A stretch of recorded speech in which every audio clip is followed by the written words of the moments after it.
뭐 디펙트, 뭐 러브 앤 버즈라고 부르는 이게 귀에는 잘 들리는데 에너지가 너무 작은 거예요.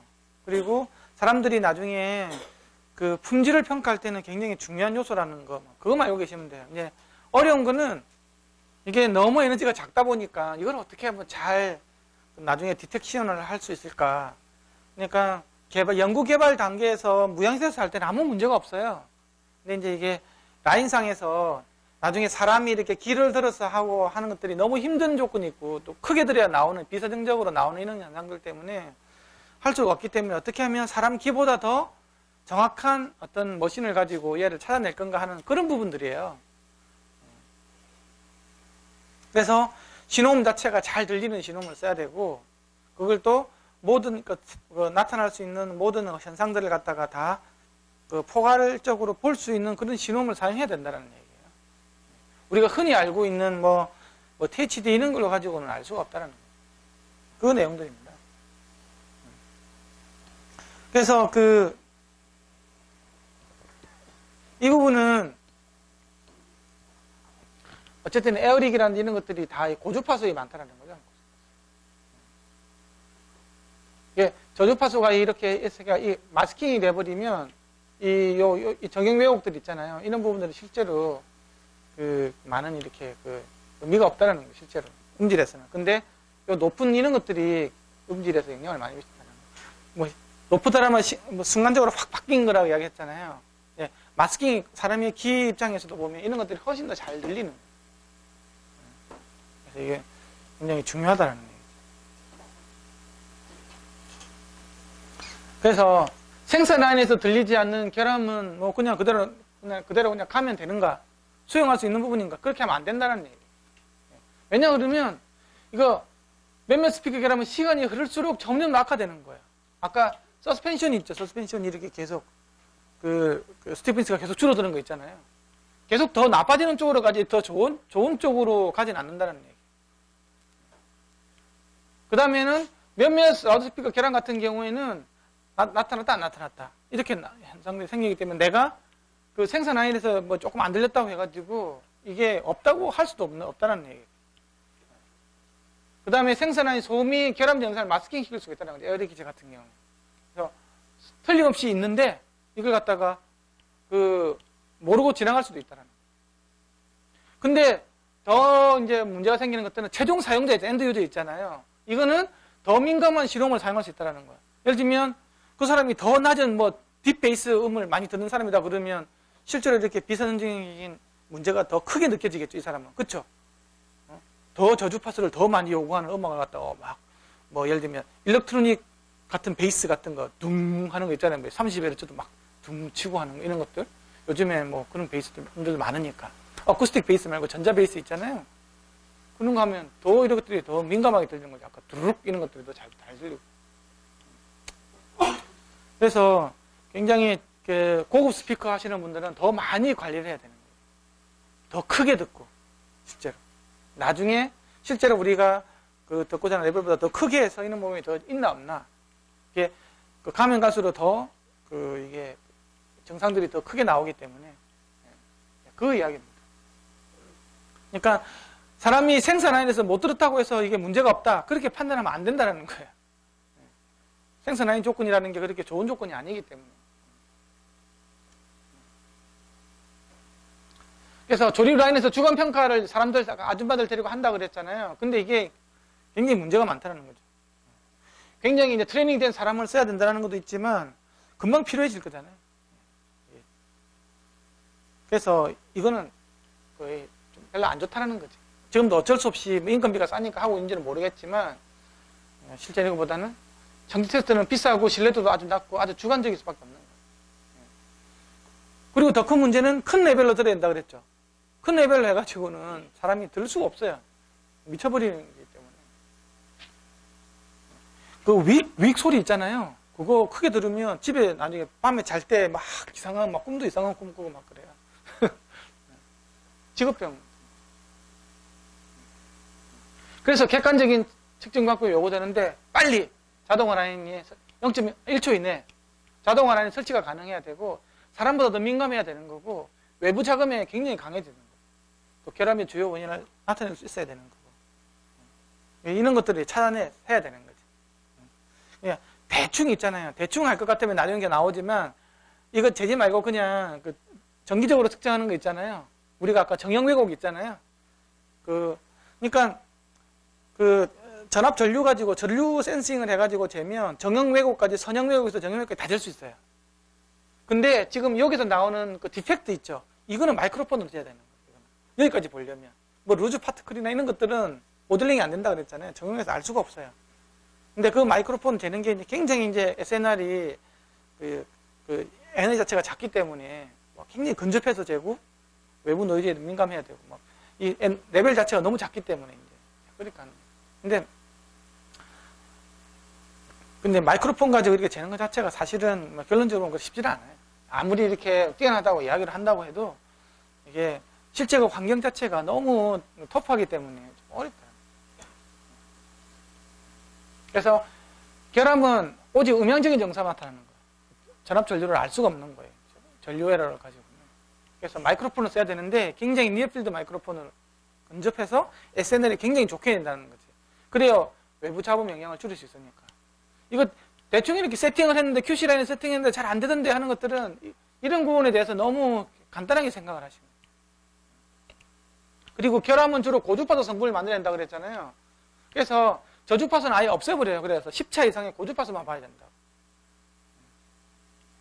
그러니까 결함이 외부 잡음과 굉장히 유사하기 때문에 어떤 근거리로 해가지고 재야 되는데 아무리 근거리 된다고 해도 그 자체 소음이 심하면 또 그것도 잘 안 되질 거잖아요. 그래서 이제 여러 가지 이제 에브리징을 시켜야 된다는 에브리징 계속 누적시켜가지고. 근데 그거를 갖다가 시그널 그 자체를 눌러시킬 거냐? 그거는 디터미니스틱한 시그널일 때는 가능한데 그 리키즈 같은 이렇게 세미 랜덤이나 랜덤 쪽으로 가면 엔벨로프를 갖다가 에브리징을 시켜야 되는 그런 그렇게 해주면 찾을 수 있다는 얘기.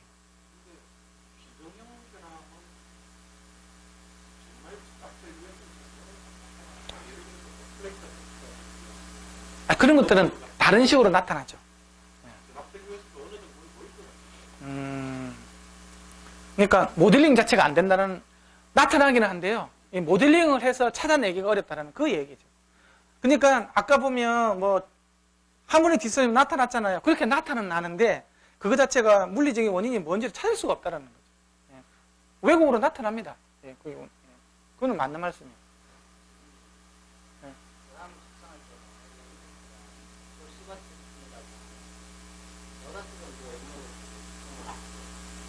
다시 한 번 더요?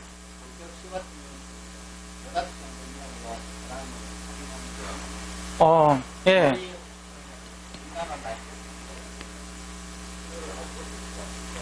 맞습니다. 예. 근거리에서 재면 마이크로폰이 이거 자기가 세츄레이션이 되거든요. 그쵸?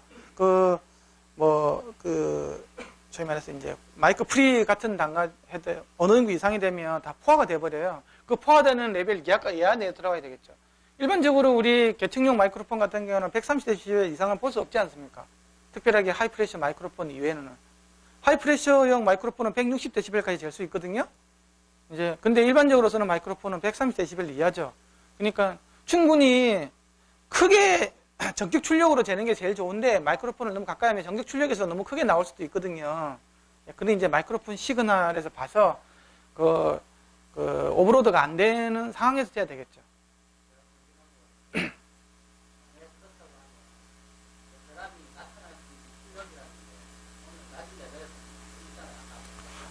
그래서 아까 제가 이야기를 한 게 전격 출력은 봐야 되겠죠. 그렇죠? 어느 정도는 좀 전격 출력은 높이고 좀 멀리 좀 떨어지는 한이 있더라도 전격 출력 상에서는 봐야 되겠죠.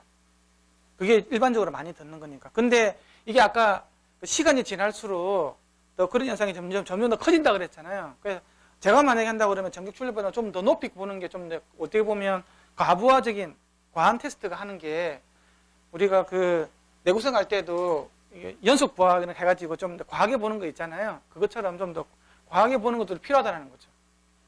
어쨌든 나중에 생길까 좀 더 고려를 해서. 근데 전격 출력까지는 보는 게 맞습니다. 근데 전격 출력이 됐을 때 이제 감도가 굉장히 좋은 스피커라고 하면 이거 자체가 마이크 프리단하고 마이크로폰 자체가 세츄레이션이 될 수가 있기 때문에 그거는 이제 그 좋은 마이크로폰 프리 같은 경우에는 그게 세츄레이션 되는지 저기 오버로드 상을 해주거든요. 그러면 그거 어쩔 수 없이 늘려날 수밖에 없죠. 거리를 좀 늘려서. 예, 그렇게 하는 수밖에 없습니다.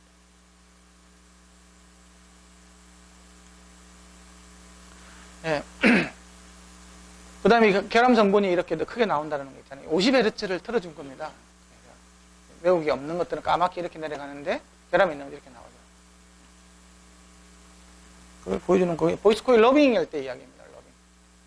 이거는 주기적이거에 나오고 좀 이렇게 준 랜덤하게 이렇게 나오는 이런 식으로 나옵니다.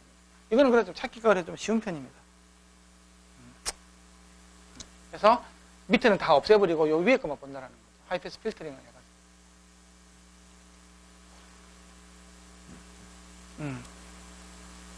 예, 이제 그 하이오드 성분 있잖아요. 요 밑에가 레귤러니까 이게 주로 이제 보는 겁니다. 얘를 주로.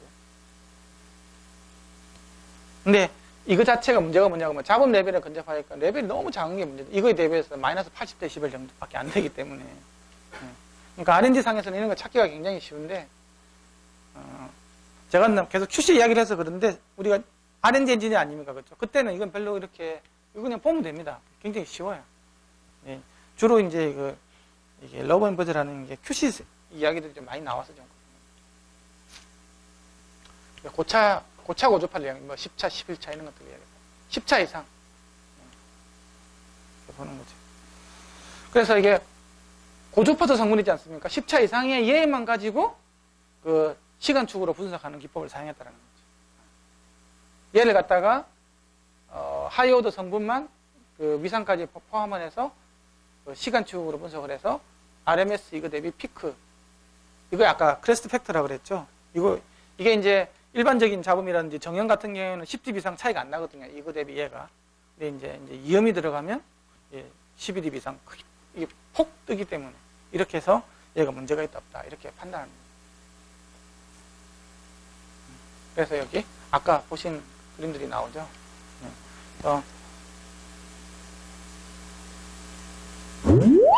이렇게 들어가는데 따락 들어가죠. 그렇죠? 처음에 시작할 때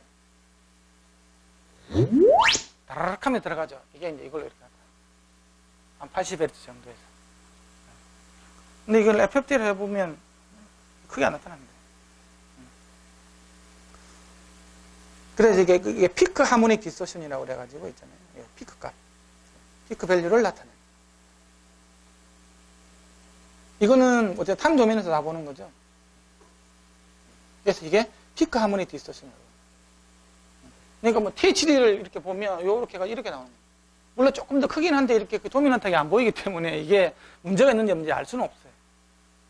전체적으로 양을 다 더한다고 해도 몇 퍼센트 정도만 해도 그게 뭐 8%인데 9%밖에 안 올라가기 때문에 참 이게 애매한 부분인 거죠. 우리가 마스킹 컵을 이렇게 씌워버리면 이건 뭐 그냥 정상품으로 나올 수도 있거든요. 그래서 TH만 가지고 이렇게 보기에는 좀 문제가 있다는 거예요. 그래서 이게 이제 아까 크레스트 팩터 하모닉 디스토션으로 보는 겁니다. 그러니까 RMS 대비 피크값 순시로 들어오는 걸 보는 거죠. 근데 이걸 보통 이제 10dB 이상, 한 12dB 이상으로 보면 보인다는 거예요. 그러니까 실제로 기본음은 이랬는데 요 밑에 조그맣게 이렇게 깔려 있는 거예요. 이게 에너지가 뭐 굉장히 작아요. 100만 분의 1 정도밖에 안 되고 이렇게 된다는 거예요. 이제 지금부터 이제 잘 보셔야 될 게 이제 이 아저씨가 레이저 기반으로 한다 그랬잖아요. 그렇죠? 변이를 잰다 그랬잖아요. 지금 변이 이야기는 없었잖아요. 이제 아주 재밌는 이야기가 벌어져요. 이 아저씨가 이제 레이저 기반으로 쟀잖아요. 레이저 기반으로 되면 이게 주파수 축입니다. 그렇죠? 이게 변이에요, 변이. 레이저로 쟀다라는 얘기죠, 변이니까. 그러면 각각의 주파수, 저주파수 또 10Hz 쭉 가겠죠. 이게 공린 주파수 지나니까 이제 변이가 11dB 복잡으로 떨어지죠. 이런 식으로 나오는데 여기서 뭘 쟀나 그러면 순간적인 크레스트 팩터 하모닉 디스토션을 잰 거예요. 아까 그거 있잖아요. 아까 뭐 RMS 대비 피크치 있잖아요. 이걸 재면 이게 12dB 이상 차이 나는 거 있잖아요. 그럼 이음이 느꼈다는 얘기잖아요. 위치가 딱 나옵니다. 50Hz에서 위에서 이게 뭐가 일이 생긴 거죠. 그쵸? 그러면 이 그래프만 가지고 문제를 바로 할 수 있어요. 이게 만약에 이렇게 다다닥 끼었다 그러면 뭐겠습니까? 이렇게 됐다가 까만 점이 이렇게 바텀을 친다라는 얘기죠. 그 위치를 알 수가 있어요. 이게 굉장히 이제 이제 서로 장점들을 샥 결합시켜가지고 잘 보여줍니다. 어느 주파수에서 어디에서 지금 문제가 생기는지 다 알 수 있지 않습니까? 그쵸? 이게 사실은 굉장히 핵심 중에 핵심이에요. R&D 입장에서는.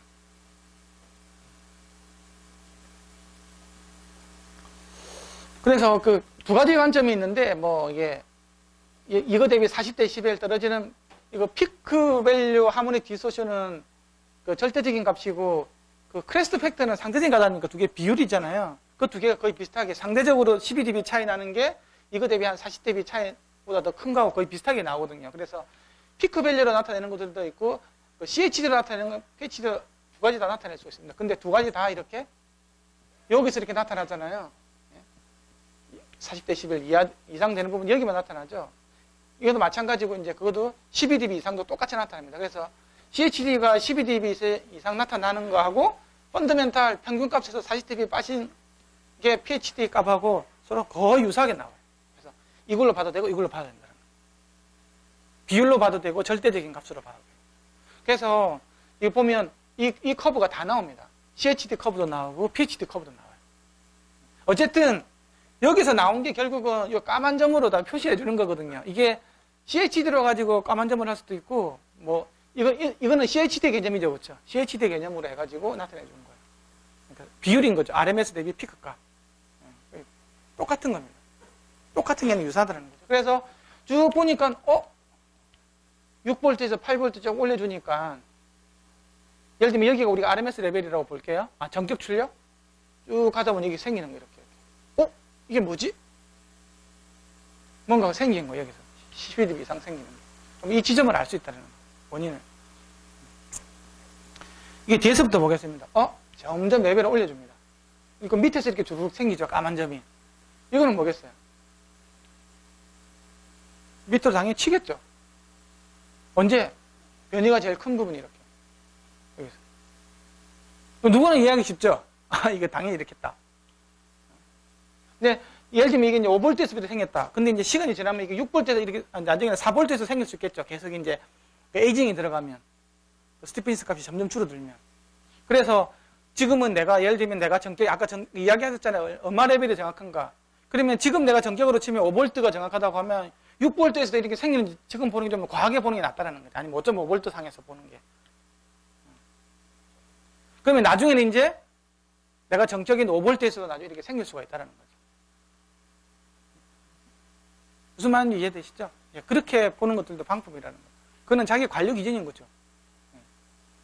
내가 뭐 제품을 설계할 때 공차를 0.1로 줄 건지 0.01을 줄 건지 0.01을 줄 건지에 따라서 자기의 관리 기준이 되지 않습니까? 그것처럼 좀 더 과하게 보면 나중까지도 고려할 수 있다는 거죠. 그래, 할 수도 있다는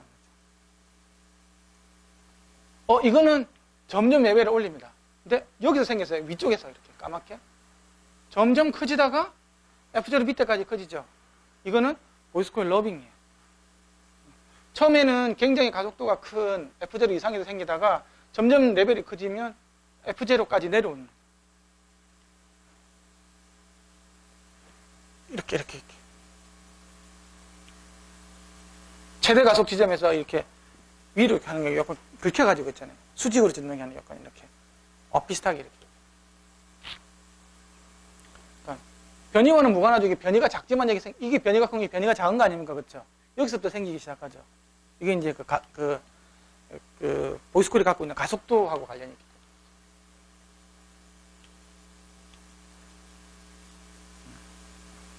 때문에. 그래서 처음에 보실 때 이 커브 있잖아요. ICHD, Instantaneous Crest Factor Harmonic Distortion. 말이 좀 긴데 ICHD 이걸로 보는 게 굉장히 저는 편하더라고요. 근데 설명하기도 편하고. 이거 분산 변수로 보면 이게 락킹 모드죠? 어느 주파수에 가면 될까? 우리가 락킹 모드 찾았잖아요. 예를 들면 300Hz에서 락킹 모드 생겼잖아요. 그렇죠? 그러면 300Hz 부근에서 있잖아요. 딱 생깁니다. 이건 딱 생기면 150Hz 부근되죠. 150Hz 부근에서 이게 락킹 모드가 생겨요. 이거 분사 면소를 분석을 해보면 다 보이는 겁니다. 그거하고 서로 연결이 된다는 거죠.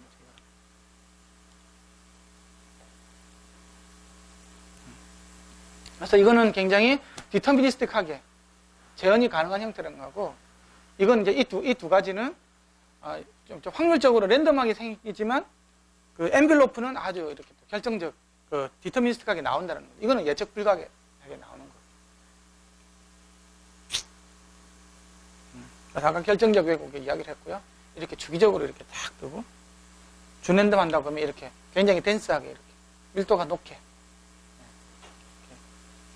생기는 거 이야기를 했고요. 그래서 아까 이 부분도 아까 이야기했죠. 그래서 그 결함 정상을 보면 이게 레벨이 작잖아요. 5V잖아요. 10차 이상을 본 거예요. 근데 그걸 갖다 10V로 올렸어요. 그러면 이게 그 디펙트 부분은 그렇게 많이 안 커져요. 그런데 이게 정형 왜곡 부분이 있잖아요. 레귤러 디스프션 부분이 커져 버려 가지고 얘가 오히려 더 마스킹이 돼요. 그러면 점점 이렇게 레벨을 크게 해주니까 여기에 그 비정형 왜곡을 찾기가 더 어려워지는 거예요. 아까는 그래도 이렇게 넓게 살 수 있었는데 얘가 커져버리기 때문에 얘가 마스킹 시켜가지고 얘밖에 볼 수가 없는 거예요. 그래서 이제 클리펠 아저씨가 생각하는 게 정형 왜곡하고 비정형 왜곡을 갖다가 분리시키는 거 있잖아요. 모델링을 해서 얘를 없애버리는 걸 이렇게 연구를 했어요. 그러면 이렇게 레벨이 커지더라도 얘도 이만큼 볼 수 있는 거예요. 얘가 줄어들어 버리니까, 얘가 없어져 버리니까. 갈색 있죠? 얘가 없어져 버리니까. 그게 바로 메타 히어링이라는 기법이에요. 그 메타 히어링을 그렇게 해가지고 비정형을 없애버리면 이게 보이는 거예요. 이 발견이 안 되는 거죠, 여기서는. 찾을 수가 있어요. 여기서 얘를 다 없애버리는 거예요. 그러면 여기만 볼 걸 요거까지 볼 수 있겠죠, 이런 식으로. 그렇죠? 그러면 좀 더 선명하게 볼 수 있다는 거예요. 그러니까 모델링 기반이라는 게 어찌 보면 굉장히 좋은 그 부분이 많아요. 그래서 아까 이게 130인데 얘는 50, 잡음이 40에서 60이니까 이게 뭐 잡음 밑에 있다고 보면 되는 거죠. 그래서 야, 그러면 이 SNR을 높일 수 있는 방법이 뭘까? 이제 이 아저씨가 고민한 부분이 나와요. 그래서 이제 그 사용한 게 어떤 거냐고 하면 마이크로폰을 2개 쓰는 거예요. 2개. 이거 뭐 신호 처리라든지 이렇게 뭐 하시는 분들은 아마 다 알 수 있을 거예요. 핸드폰도 보면 음성 인식 같은 거 이런 것들 좋게 하기 위해서 마이크로폰 2개 쓰고 3개 쓰고 막 그러잖아요. 그렇죠?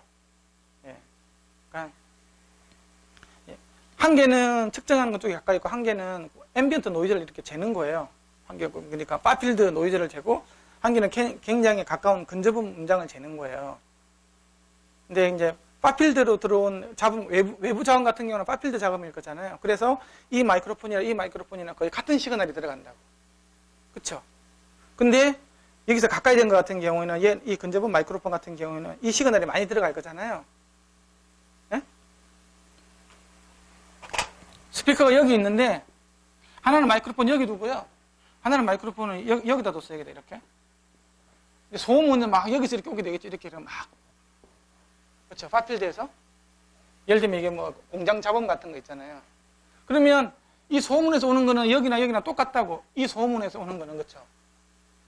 근데 이 시그널은 여기서 많이 들어가고 이 시그널 일로는 굉장히 적게 들어갈 거잖아요. 그래서 나중에 어떻게 했냐 그러면 여기서 측정한 이게 마이크로폰 시그널에서 여기서 마이크로폰 시그널을 빼버리면 뭐가 빠지겠어요? 이게 노이즈만 빠지겠죠. 이거는 시그널 플러스 노이즈가 있고 여기는 노이즈가 있는데 이 노이즈가 똑같은 거예요. 그래서 이 노이즈를 빼줘 버리는 거예요. 이게 N1이고 N2였다고 하면. 그러면 이것만 남겠죠. 마이크로폰이 2개 있으면 굉장히 쉬워요. 이렇게. 한쪽은 소스에 가까이 있고 한쪽은 소스에 멀리 있는 마이크로폰이라고 하면 그러니까 노이즈는 2개가 같다고 가정을 하면 빼줘 버리면 되는 거니까. 기본적으로 그런 개념이에요. 이 아저씨가 생각을 한 거는. 그래서 SNR이 굉장히 많이 좋아져요. 실제로. 그래서 마이크로폰 2개 쓰는 거예요. 단점은 마이크로폰이 2개. 마이크로폰 하나 더 사야 돼. 그래서 그 QC 장비인데 마이크로폰 단자가 하나는 이게 예를 들면 이렇게 스피커가 있다. 그러면 가까이 되는 근접용 마이크로폰 있고 하나는 앰비언트 마이크로폰을 열어가지고 외부 잡음 마이크로폰 2개를 이렇게 놓게 돼서 이렇게. 그래서 이 두 개 들어오는 잡음은 똑같다. 여기다가 신호 플러스 잡음, 여기는 잡음. 그래서 신호 처리를 해가지고 이 잡음에서 이 잡음을 빼줘버리면 시그널만 남는다. 그것만 쏙 빼낸다는 거예요. 그러면 이거 입장에서 본다고 하면 노이즈가 싹 없어져 버리는 형태가 돼버리는 거죠. 그렇죠? 시그널만 남을 거잖아요. 그래서 SNR이 확 좋아지는 거예요.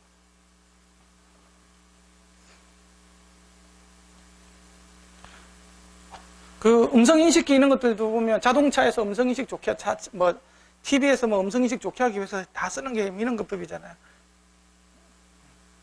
이런 기법이에요. 알고 계시면 돼. 그래서 이제 이게 노이즈 때문에 이거 정말 이거 큰 문제가 생겼는데 이 양반이 생각한 거는 그러면 노이즈 문제를 어떻게 없앨 수 있는 방법이 뭐냐? 아싸리 그냥 전압 전류만 되자. 그러면 노이즈가 필요 없지 않습니까? 노이즈 문제에서 완전히 해결이 되는 거니까. 근데 이게 이제 실제로 라인에서 쓸 수가 없다는 문제. 아니면 레이저로 재자. 이것도 또 실제로 적응하기도 어려워요. 그래서 이제 마이크로폰을 쓰는데 이게 이제 여러 가지 이제 문제점을 가진다는 거예요. 어쨌든, 그래서 마이크로폰을 2개 하는 걸로 해가지고 이렇게 하는 걸로 했어요. 그래서 제일 좋은 것들은 이게 다 박스에 넣어가지고 이렇게 재면 되겠죠. 잡으면 안 들어오게끔. 그쵸? 테스트 박스 넣어가지고. 그러면 이렇게 실제보다 한 20dB 정도 감쇄가 돼요. 노이즈가 안 들어갈 거잖아요. 이건 이상적인 거지. 물론 하이엔드 스피커 하는 사람 이렇게 하면 되겠죠. 한 개씩 딱 넣어가지고 마이크로폰 이게 외부 소음 안 되게 딱 차단시켜가지고 슉 재면 되는 거니까. 이렇게 하면 SNR이 굉장히 좋아지겠지만 라인에서 뭐 1초 만에 하나씩 재야 되는 거는 상이라고 이렇게 될 수가 없죠. 컨베이어 돌아가면서 계속 재야 되니까 슉슉 이렇게. 그거는 이렇게 안 된다는 거예요. 그래서 한 게 아까 이 마이크로폰 2개로 쓰는 거예요. 2차 마이크로폰을 사용하는 거죠. 그래서 노이즈를 갖다가 디텍션을 해가지고 여기서 오늘 이 시그널만 하겠다는 그 내용. 그 다음에 이제 얘를 가지고 이제 또 이 아저씨가 한 개 더 고민한 거는 공장 같은 경우는 어쨌든 이렇게 막 외부 노이즈가 덜컥하고 이렇게 순간적으로 들어오는 거 많지 않습니까? 이렇게 뭐가 프레스가 찍는다든지 뭐가 돌아간다든지 이렇게 나오면 이걸 어떻게 하냐 그러면요. 뭐가 해가지고 이렇게 에러가 크게 떠버렸죠. 에러가 떠버리면 지가 자동 반복 측정합니다. 측정하다가 그래가지고 에러율이 계속 줄어들죠. 한 번 더 떨어지죠. 나중에는 지가 이제 그 외부에서 에러가 오더라도 예를 들면 계속 박수를 치더라도 있잖아요. 박수 중간중간에는 유효한 데이터 아닙니까? 그럼 계속 박수를 치더라도 한 서너 번 측정하고 나면 다 유효한 데이터를 받을 수 있는 거예요. 아까는 뭐 예를 들면 이쪽이 유효했잖아요. 또 그다음 박수 치는 시간이 뭐 여기였다 그러면 그 외가 또 유효할 거잖아요. 이런 식으로 해가지고 한 서너 번 정도 반복 측정을 하다 보면 그냥 유효한 데이터를 지가 또 넘어가요. 굉장히 이렇게 좀 특이하게 하는 방법이 있습니다. 그래서 28% 유효하다가 한 번 더 되니까 62% 유효한 구간이 됐다가 85% 유효한 구간이 됐다가 100% 유효한 구간이 되면 오케이 다음 거 이렇게 넘어가는 거죠. 공장 라인에서는 굉장히 필요한 거예요. 그래서 지금은 그 카에서 있잖아요. 그 재는 법인데 보여드릴게요. 외부에서 있잖아요. 계속 노이즈를 내는 거예요. 한번.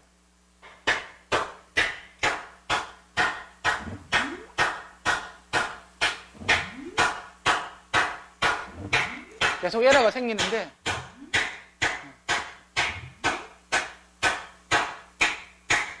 이제 이런 노이즈가 있는 거에도 불구하고 나중에는 파라미터를 다 뽑아내죠. 그렇죠? 결국은 파라미터를 다 뽑아냈지 않습니까? 이런 식으로 다 재가지고 다 잰 거야.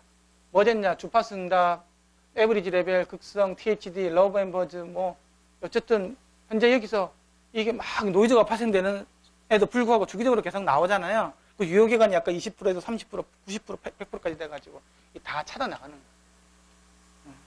그래서 이거는 얘에서 나오는 자원 말고 얘가 원래 갖고 있는 스피커가 자체가 갖고 있는 러브 앰버즈는 다 잰다라는 거지. 이렇게 말도 안 되는 상황임에도 불구하고 이미 차 안에서 된 거거든요. 차 안에서 이제 이거는 스피커가 갖고 있는 러브 앰버즈 얘 때문에 들어간 게 아니에요. 이렇게 측정이 가능하다. 탬버린을 이렇게 넣어서 이렇게 할 수 있어요.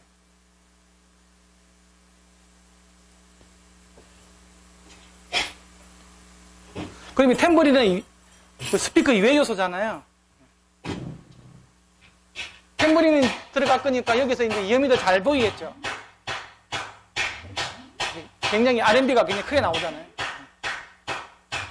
이렇게 막 소리를 내더라도 측정할 수 있다. 벨리드 파트가 90%까지 올라갔죠. 100%가 다 되면 다른 건 다 통과됐는데 러브 앤 버즈에서는 실패했다고 알려주는 거예요. 문제가 러브 앤 버즈가 있다 이렇게 알려줘요.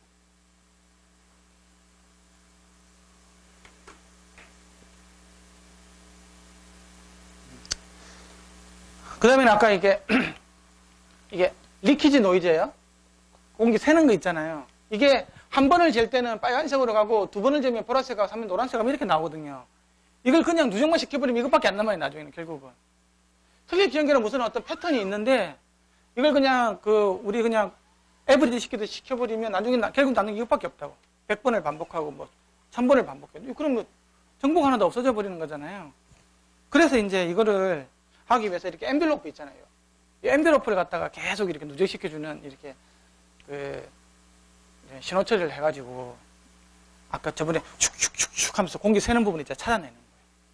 그러면 이게 뭐 예를 들면 100Hz다 그러면 100Hz를 틀어줬다고 하면 1초에 100번씩 반복되는 거잖아요. 그럼 1초 같은 경우에는 100번씩 반복되기 때문에 SNR이 20dB가 좋아지는 거예요. 그런 식으로 해서 계속 찾아내는 이런 또 잔머리를 쓰신 거죠. 그래서 이걸 찾는 거예요. 뭐 신호 처리하는 과정은 컴필터링에다가 디몰레이션 과정으로 해가지고 이렇게 한 거 있는데 이거는 뭐 그렇게 할 필요는 없고 어쨌든 이 시그널 자체를 쓰는 게 아니고 엔벨로프를 쓴다라는 거예요. 그 엔벨로프를 갖다가 계속 누적시켜서 이렇게 사용하는 거예요.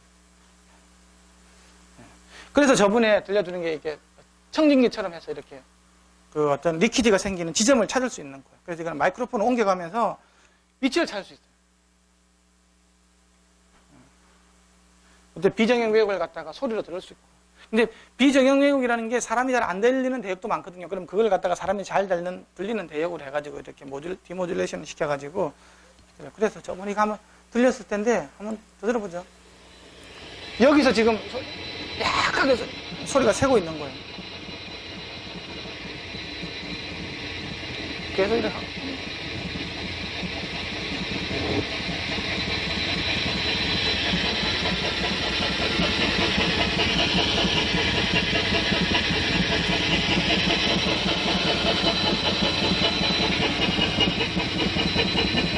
노란색 나서 이제 나쁜 쪽으로 갔죠. 배드. 여기 제일 크죠? 그럼 여기서 소리가 새고 있다.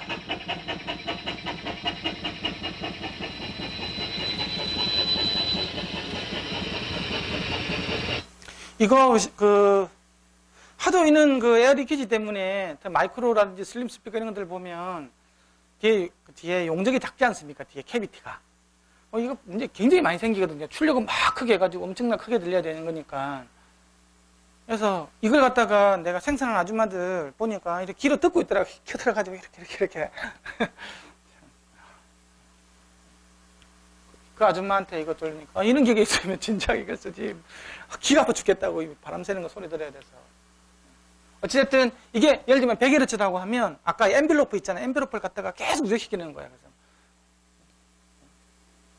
이렇게 해서 뭐 계속 뚜렷하게 키에는 실제로는 있잖아요. 저걸 안 대고 키로 대면 있잖아요. SNR이 굉장히 낮은 거예요. 그러니까 20dB가 낮다고 생각하시면 돼요. 이렇게 낮은데 이걸 해가지고 막 누적을 시켜가지고 들리니까 잘 들리는 거죠. 뚜렷하게.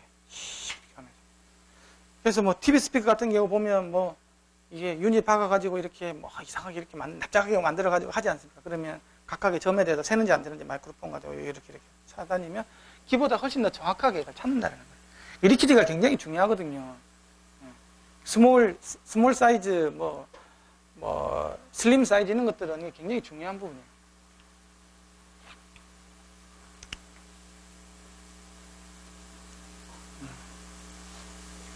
그래서 이건 별로 중요한 게 아닌데, 투 채널로 해가지고, 이쪽에 분석할 때 이쪽은 측정 가능하고 해가지고 두 개를 동시에 된다는 건데, 별로 중요한 건 아니에요.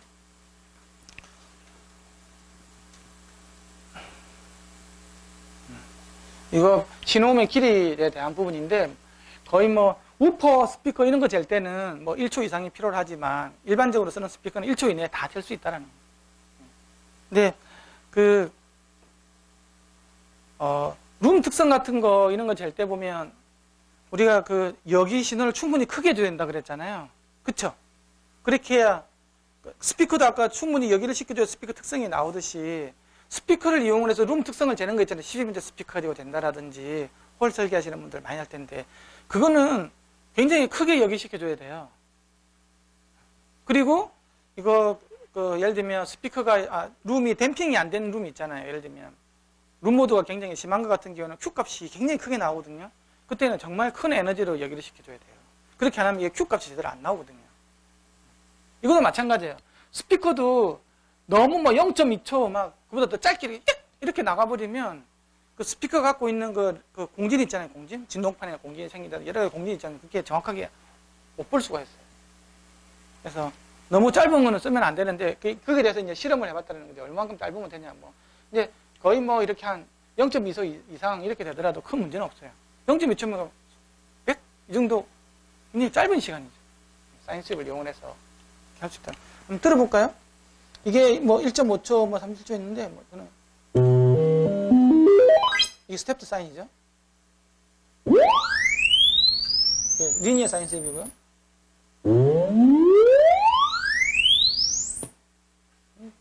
소리가 왜 이렇게 개떡같이 들리지? 이렇게 짧게 나옵니다. 굉장히 짧죠. 네. 그래서 이게 이 시그널이 들어가서 측정하다 보면 이런 결함들 이런 것들이 나타나는 거예요. 굉장히 높은 이렇게 샤프하게 나오기 때문에 높은 공력이 필요하기 때문에 이런 거는 스텝드 사인으로 하면 안 나타나요. 그 BNK 자매죠. 두두두두두둑 이런 게 여기서 아까 처음에 나온 거 있잖아요. 이거 해가지고 있잖아요. 이거 결함 안 나타납니다. 백날 해보십시오. 안 나타나요. 이거는 러버인 버전은 잴 수가 없어요. 러버인 버전은 이렇게 연속적으로 바뀌는 시간이 있잖아요. 이런 걸 통해서 이렇게. 그 다음에 이제 크기를 수입한다는 이런 부분이 있는데, 아까처럼 저는 이렇게 스피드 프로파일을 조절해가지고 이렇게 쓰는 게 가장 현실적으로 0.5초 이내지만 저주파를 충분히 이렇게 얘기시킬 수 있다는 얘기예요. 그래서 초고속으로 1초에 한가 하고 0.2초에 한가 볼게요. 1초 시그널입니다. 이게 통과를 시키면 이게 여기 떴었죠. 레틀 같은 게. 그래서 이렇게 나왔어요. 근데 이걸 1초니까 0.2초로 해볼게요. 이걸 해서 0.2초가 시스템 통과된 시그널입니다. 그래도 여기 속 있죠. 그렇죠. 그러니까 이게 요 에너지가 좀 이렇게 좀 분포 실제로 똑같이 나오긴 나온 거거든요. 얘처럼 이렇게 하이 Q 값으로 나오지는 않죠. 에너지가 좀 적으니까. 하지만 다 볼 수는 있다는 거예요. 그 현상은. 근데 우퍼, 서브우퍼 이런 거면 좀 더 해줘야 되는 거고. 굉장히 좀 에너지가 더 필요하기 때문에. 이거 그 스피드 프로파일을 짧게 준다는 거 에너지를 적게 준다는 거고 천천히 준다는 것들은 많이 준다는 얘기거든요.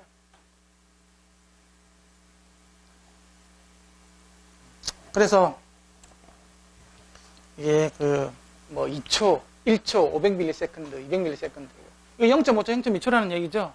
이거에 따라서도 SPL은 거의 다 볼 수 있고요.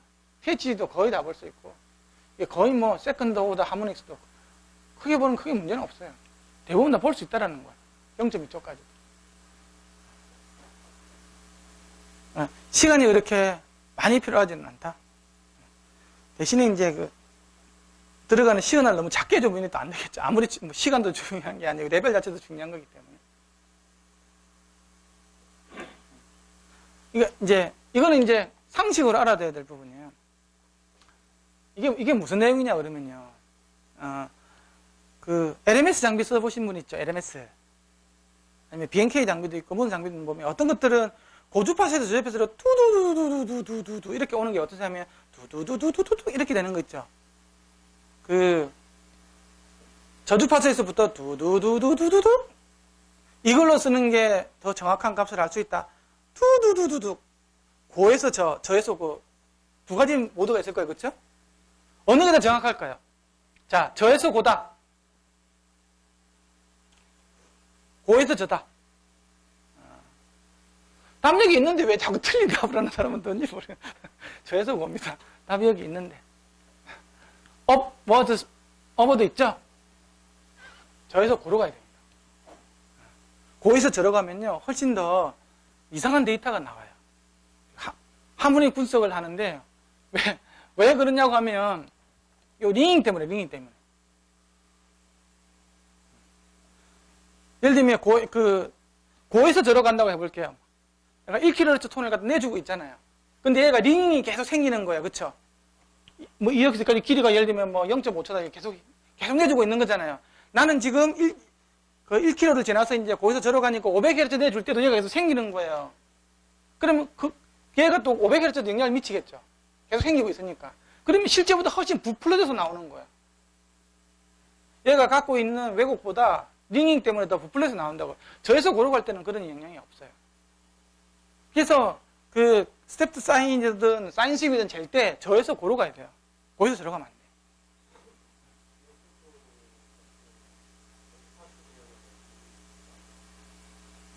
아니, 그거 상관없어요. 어디서 생기든지 상관없는데, 거기서 들어가면 그보다 낮은 대역에서 THD가 크게 나온다고.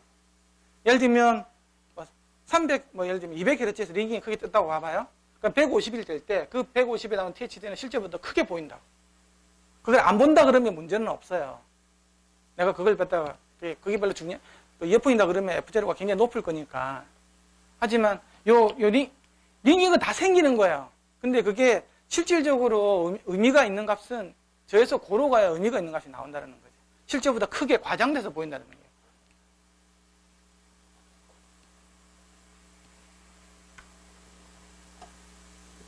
이거 그 이야기입니다.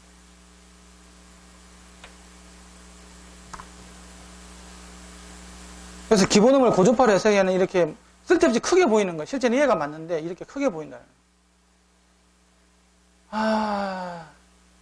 그래서 이게 초고속으로 측정하는 거 있잖아요. 어쨌든 지금 QCS인데 이렇게 요 0.2초 시계나 있잖아요. 이것만 가지고도 뭐 임피던스부터 해가지고 고주파, 뭐 러브 앤 버즈, 어쩌고 저쩌고 뭐 이것뿐만이 아니고 이게 TS 파라미터들 나오죠.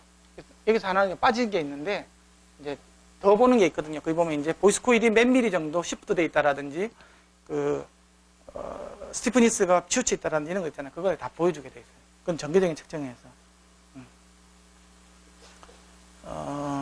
그게 어딨냐?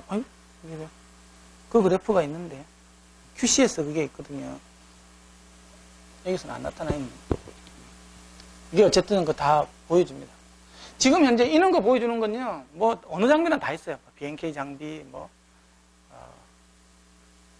클리펠 장비 외에 그다음에 사운드 책에서 이런 것들 다 보여줍니다. 기본적으로 이런 거 정기적인 파라미터 같은 경우. 근데 이제 얘가 이제 레이저도 들어가고 하다 보니까 또 정기적으로 모델링에서 나오는 파라미터들이 더 강력한 게 더 많거든요. 그래서 보여주는 게 더 많다는 거예요. 결론이 뭐냐고 하면, 어쨌든 초고속 측정 기법 구현이 가능하고, 어쨌든 이게 굉장히 SNR이 좋게 측정할 수 있다는 겁니다. 그래서 이제 뭐 원인을 쭉 봤는데, 버텀이 생긴다. 이건 설계가 잘못된 거겠죠. 물론 이제 이걸 주기 위해서 이렇게 뭐 스파이드라든지 서라운드 공급자가 잘못된 부분도 있겠지만, 이건 다 아는 겁니다, 이거. 이게 버징이 생겼다. 디스펜서 프로블럼이 있다. 그럼 이건 제조상의 원인이 될 거고, 디스펜서 설계를 새로 해야 되겠죠. 그 다음에 코일 러빙이 생겼다 그러면, 콘에서 어떤 질량 분포가 잘못된 걸 거잖아요. 그럼 공급자가 잘못될 수도 있고, 수입 부품 검사가 잘못될 수도 있고, 에어링이나 이런 것들은 완전히 이제 제조 과정에서 잘못된 거겠죠. 청소 깨끗이 해야 되는 거고, 먼지 없도록 잘 해야 되는 거고. 이건 뭐 다 아는 얘기들.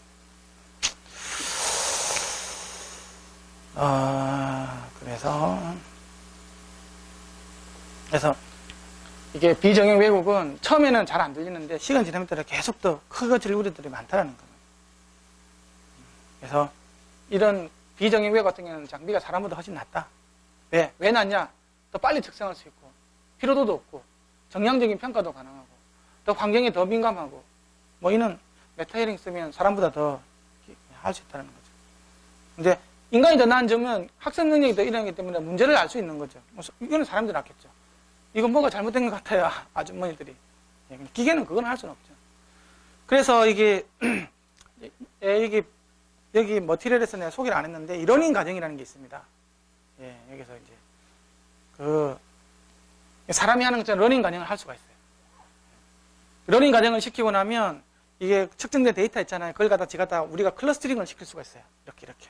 이거는 스티프니스 왜곡, 얘는 BL 왜곡, 얘는 에어리키지, 뭐 얘는 바텀밍 이렇게 분류해놓고 나면 나중에 딱 측정을 하지 않습니까? 그러면 지가 그쪽을 딱 가요. 아, 이거는 뭐 1번 쪽으로 예를 들면 버터밍 쪽으로 가고 2번은 뭐 BL 뭐 또 3번 시료는 어디? 그러면 하루 종일 측정된 거 있잖아요. 그게 오늘 뭐 10,000개가 생산됐는데 몇천 개는 어느 쪽 에러가 생기고 하는 것들도 가능한 학습 기능이 다 있습니다. QC 장비에. 그것까지 다 돼 있어요. 사실은 안 된다고 돼 있지만 이제 그걸 갖다가 이제 분석해 주는 것들은 사람이 해야 돼요.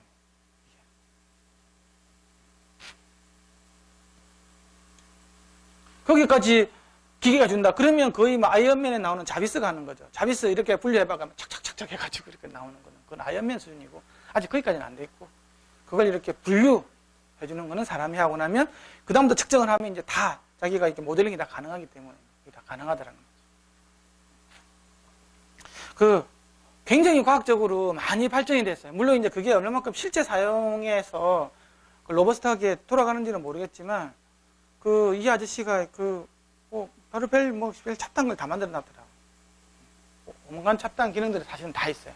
그리고 하이엔드 이런 것 쪽에서는 있잖아요. 그거 다 가능한 거거든요. 다 쓰고 있고. 근데 지금 이거를 과형에 뭐 이렇게 납품하는 그런 하루에 뭐 수십만 대 만들어야 되는 그런 데까지 적용을 가능한 거냐 하는 것들은 약간 좀, 워낙 생산하는 조건들이 또 퀄리티 자체가 워낙에 로 퀄리티이기 때문에 좀 그런 부분이 있지만 좀 이렇게 하이 퀄리티 제품을 정확하게 판단하는 데서는 굉장히 유용하게 잘 설계는 돼 있는 것 같아요. 근데 이제 돈들이 실제 많이 매스 프로덕트 하는 데서 많이 실제로 많이 사가기 때문에 계속 그런 걸 다 시도를 하는 거죠. 그래서 이제 뭐 마이크로폰 2개도 쓰고 뭐 메타 히어링도 만들어내고 막 계속 만들어내는 거죠. 새로운 기법들을. 근데 현재까지 제가 음향 아니면 이렇게 전기 음향이라는 이런 것 쪽으로 알고 있는 상식에 의해서 보면 굉장히 이 양반이 많이 생각을 하고 돼 있는 다른 경쟁회사 제품에 비해서 굉장히 많이 선진적으로 많이 도입이 돼 있는 건 분명한 것 같아요. 그래서 이렇게 아까 알마 이렇게 학회에서 보면 항상 사운드 체크, 그 다음에 클리펠, 그 다음에 기타 몸에서 이렇게 항상 나와서 발표를 하거든요. 근데 클리펠 아저씨가 항상 왕자예요. 지가 자장하고 다 하니까. 다른 사람들이 이렇게 물어봐도 걔들 항상 한 단계가 낮거든요. 자기가 보기엔. 왜냐면 이 양반은 30년 넘게 이것만 봤기 때문에 다른 데 눈을 안 돌리고 오직 스피커만 연구를 했던 사람이기 때문에 뭐 AS, 뭐 알마, IC, 독일 DIN 규격 다 위원장 지가 다 해먹고 있고 표준 지가 정하고 지 장비 가지고 지가 다 이렇게 지가 판 깔아가지고 지가 숙제 내주고 문제 풀고 다 하는 그런 개념이더라고 가보니까.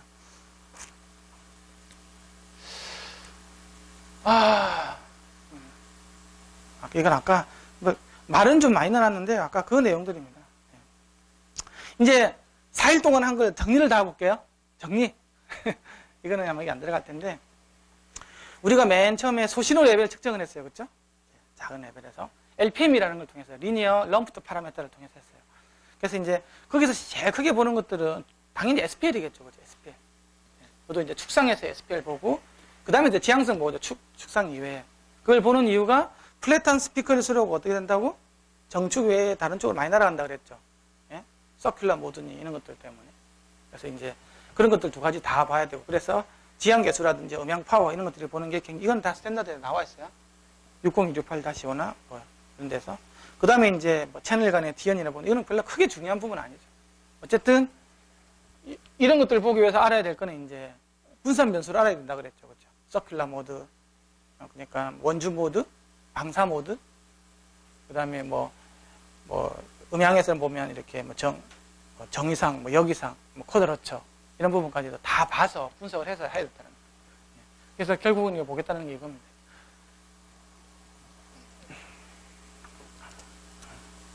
그 다음에 라지 시그널 쪽으로 한번 크게 보면 어쨌든 최대 음압이 라지 시그널 보는 게 중요하겠죠. 얘가 도대체 주파수 대역 내에서 1m 정축에서 무향실 조건에서 음압이 최대 음압이 얼마 나오는 건지.